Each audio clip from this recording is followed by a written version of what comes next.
All right, let's jump right into this explainer and unpack the highly stressful, high-stakes world of mobile motherboard repairs. Look, if you work in the GSM repair industry, you already know the deal. The line between pulling off a successful unlock and accidentally creating a very expensive, very small paperweight, it's incredibly thin. So today, we are breaking down the exact hardware pitfalls technicians face on the bench, and more importantly, how modern repair workflows are evolving to completely avoid them. We've all been there, right? We're starting off by confronting the ultimate technician nightmare. You do the tedious jump ring, run the software, carefully put the device back together, you hold down the power button, and nothing. Zero. No charging logo, no vibration, just a totally black screen. Understanding exactly why this dead boot state happens is our very first step to preventing it. So just to make sure we're totally aligned, let's look at what in-system programming, or ISP, actually entails. To be clear, it is highly invasive. You are taking incredibly thin copper wires, often just 0.1 millimeters thick, literally the size of a human hair, and you're soldering them directly to the motherboard's tiny test points. This establishes a direct line bypassing the locked operating system, which lets you talk directly to the storage chip without having to completely desolder the chip from the board. Here is our roadmap for this explainer. We'll cover the hardware dilemma, identifying smartphone chipsets, evaluating ISP risk levels, brand-specific repair challenges, the dead boot nightmare, and finally wrap up with the software-first solution. Section 1. The hardware dilemma. The anatomy of an ISP connection. To actually communicate with that storage chip, you need a very specific set of connections. You've got your clock line for timing, your command line for instructions, data 0 for the heavy lifting of system files, and ground. Now notice those VCC and VCQ lines. Those supply crucial voltage to the memory and the logic controller. But here is a massive pro tip. Skipping those two voltage lines and simply plugging in a standard USB cable to power the board can literally save a motherboard from going up in smoke. Misconfiguring the voltage output on a programmer box is a super common mistake, so relying on native USB power, way safer. Moving right along to Section 2, identifying smartphone chipsets. Know your target before you solder. Look, you absolutely cannot treat a Qualcomm chip like a MediaTek one. Their security layers and boot protocols are entirely different beasts. So before your iron even gets hot, you have to verify the chipset, using one of three methods. If the phone actually powers on, just check the software or use an app like CPU-Z.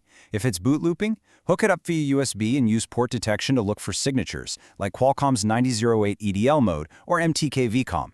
And if it's totally dead, well, then you're busting out the heat gun to physically remove the metal shielding so you can read the laser engraving right off the top of the CPU. Section 3. Evaluating ISP risk levels. Navigating the hardware minefield. This matrix right here is a fantastic mental cheat sheet before you open a device. MediaTek eMMC boards, they're generally low risk with nice, robust pads. Medium risk brings in your Qualcomm and Unisoc chips with their dense layouts and microscopic, easily damaged resistors. High risk? Now you're dealing with UFS storage on Snapdragon and Exynos mid-rangers, needing incredibly short wires to prevent signal noise. And then there's extreme risk for flagships. Manufacturers deliberately hide the test points, literally forcing technicians to use a microscopic grinder to drill through the CPU package itself. One hair too deep, and it's game over. The silicone die is destroyed. And if you are working on a high-risk UFS device, listen to this critical warning. UFS core logic operates at an ultra-low 1.2 volts. If you accidentally feed 1.8 or 2.8 volts from your programmer box because you forgot to check your settings, you will instantly fry that storage controller. It is hands down the most common rookie mistake out there. Okay, Section 4, brand-specific repair challenges. Specifically looking at Samsung, TECNO, Infinix, and itel. Check out this stark comparison between TECNO and itel devices. It goes to show that you simply can't treat an entry-level itel with the same aggressive techniques you might use on a TECNO.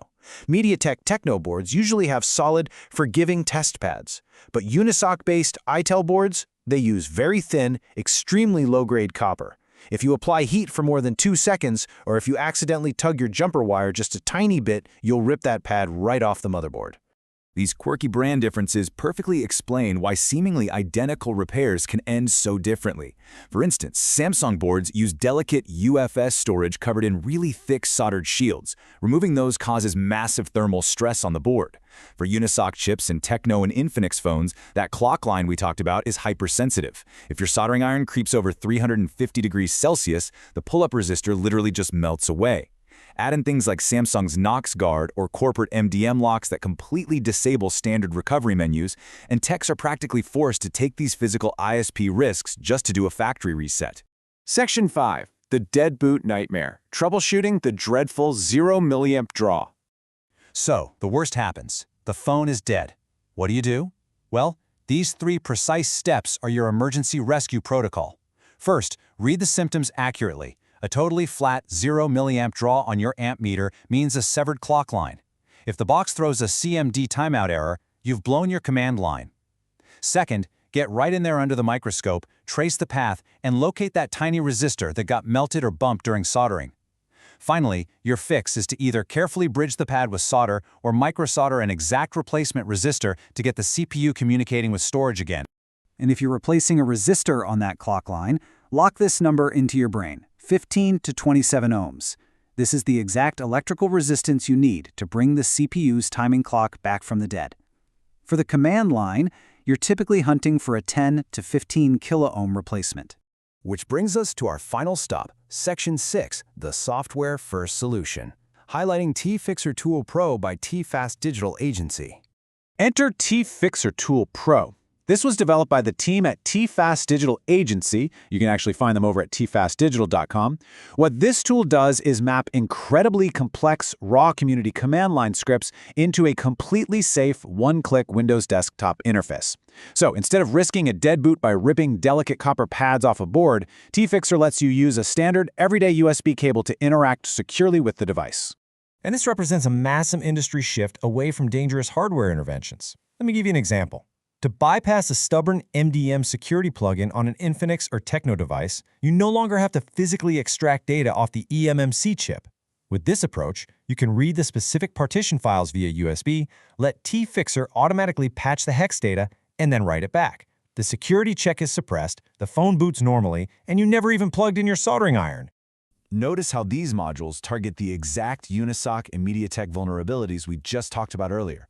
You've got dedicated tabs for SPD flash partitioning and customized MDM removals tailored specifically for transition devices like your TECNOs, Infinixes, and itels, seamlessly handling their unique security behaviors directly over the wire. Ultimately, this builds an entirely new workflow methodology, the software-first, hardware-last protocol. The crucial takeaway here is to treat your soldering iron as your absolute last resort. Always exploit the USB interface first. Try meta mode, use the auto patcher, push commands over ADB. If, and strictly if, the device is completely locked down by a hardened system like Knox Guard, then yeah, you perform a physical ISP factory wipe. But the very second that wipe is successful, desolder those jumpers, close the phone, and finish the actual unlock safely over USB using tfixer.